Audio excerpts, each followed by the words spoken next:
भित्तिप्रस्तर कार्यक्रम बेले पशिला पॉलिटिक्स शहरी विकास योजना प्रोग्राम को विरोधी वर्जन बिना टेंडर तरपरिया भित्तिप्रस्तर कहीं कल बोली पचारे विरोधी सभा मंचर पौराध्यक्ष विधायक कड़ा निशाना विकास पई दरकार कौन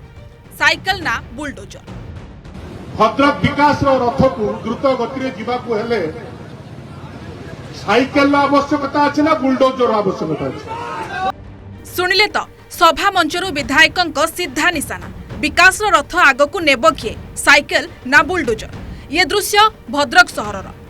मुख्यमंत्री शहरी विकास योजना रे विभिन्न प्रकल्पर भित्तिप्रस्तर स्थापन है मंत्री सूर्यवंशी सूरज समेत विधायक सीतांशु शेखर महापात्र एवं अन्य जनप्रतिनिधि माने कार्यक्रम में जोग देइथिले हेले उपस्थित नथिले पौरपालिका अध्यक्षा निज अंचल लोकंक हित पई आयोजित सरकारी कार्यक्रम में पौराध्यक्षा सामिल नहेबा घटना को निंदा करिछि बीजेपी गत पौर निर्वाचन में साइकेल चिन्हरु लड़ी पौराध्यक्षा भावे निर्वाचित होइतिले गुलमकी हबीब एने परोक्षरे कटाक्ष करी विधायक कहले तमर साइकेल दरकार ना बुलडोजर एमिति कही बीजेपी विधायक सीतांशु शेखर सभा मंचरू पौराध्यक्षा को टार्गेट करिसेंती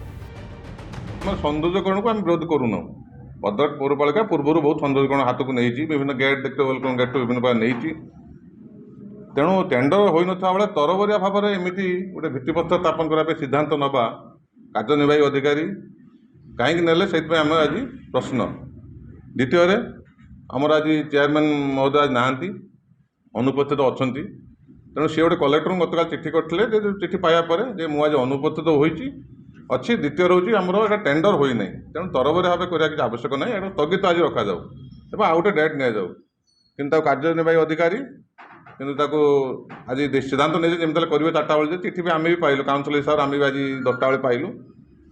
तेणु आमर मुख्य उद्देश्य है यहाँ आज स्थगित रखा जाऊ और आउ गोटे दिन नहीं टेंडर हो बिना टेंडर कार्यनिर्वाही अधिकारी व्यस्तता होगी आमको कनसर्न आम काउंसिलर मान भी सही परामर्श जमी या पूर्व होता घटना आप शुणी काउंसिलर परामर्श ना कि चेयरमैन जानी ना तत्वरिया से करदे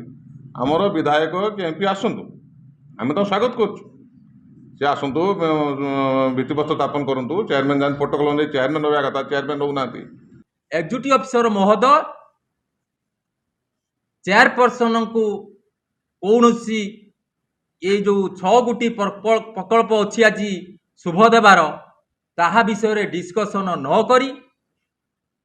काउंसिलर मानक सहित कंसल्ट न करी आरएमसी रे निजे बसी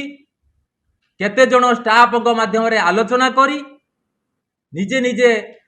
चेयरपर्सन और काउंसिलर मानक चिठी करई आज शुभ देवाई जहाँकि आमे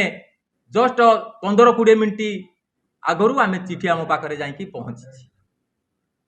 एवं आमे जहाँ आज जानिलु तेणु आमे मध्य ये शुभ कार्यक्रम बा शुभ उद्घाटन कार्यक्रम आमे मध्य जोग देवार प्रश्न उठुना मु सूचई देवाकू चाहूँगी आपण मानक माध्यम ए जो एग्जीक्यूटिव अफिसर आमर अछंती चार्ज रे भद्रक म्युनिसिपालिटी रे से निजकू कौन बोली भावुचंती आमे भी ताहा जानी पारुना मुख्यमंत्री शहरी विकास योजना रे भद्रक पौरपालिकार 2टी वार्ड पई पाखापाखि 8 कोटी 40 लक्षर प्रकल्प भेटी दैछंती सरकार जहार भित्तिप्रस्तर को नहीं जोर धरिछि राजनीति विरोधी कहवा कथा 6टी प्रकल्प मध्यरु गोटिए प्रकल्प टेंडर होइथिबा बेले अन्य 5टीर टेंडर होइनी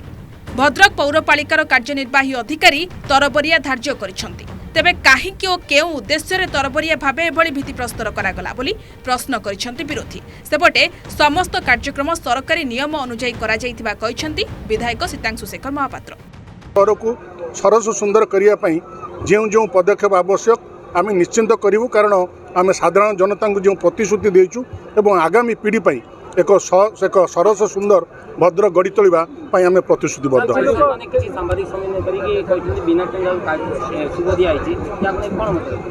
देखंतु किए कौन कहिला आपण तांको कतुर प्रत्युत्तर मागी पारिबे किंतु जहाँ भी घटी सबकि नियम आईन अनुसार होईची सहरर गोटे स्वतंत्र रूपरेख गढ़ा मान्यवर विधायक मान्यवर सांसद अनेक परिकल्पना करथिले एवं ये कार्यक्रम आज वास्तवतार रूप नहीं भद्रक गोटे प्राचीन सहर यार भित्तिभूमि प्राचीन ये सहज नथिला ये सबको गोटे वास्तवतार रूप देवा सहज नथिला प्रखर राजनैतिक इच्छाशक्ति एवं प्रशासनिक मनोबल कारणरू एवं सबुठु बड़ कथा सहरवासींकर अकुंठ सहयोग कारणरू आज ये संभवपर हो पारि। केवल रास्तार प्रशस्तीकरण रास्ता दुई पार्श्व सौंदर्यीकरण ताहा नुहे जहाँ बेसिक एम्यूनिटीज रही लोकों आवश्यक जहाँ एम्यूनिटीज रही प्रदान करा जाउछि। तेणु मु माननीय मुख्यमंत्री माननीय सांसद माननीय विधायक समस्त को धन्यवाद देवी। घरे न पशुणु मुंडरे चाल बाजिलाणी लोकों हित ପାଇଁ सरकार विभिन्न प्रकल्प करिथिबा बेले एहार शिलान्यास को नहीं देखा देइथिबा राजनीति एबे चर्चार विषय पालटिछि। एनै अध्यक्षांक प्रतिक्रिया मिली पारिनी। भद्रकରୁ पार्थसारथी नायकଙ୍କ रिपोर्ट ओडिशा रिपोर्ट।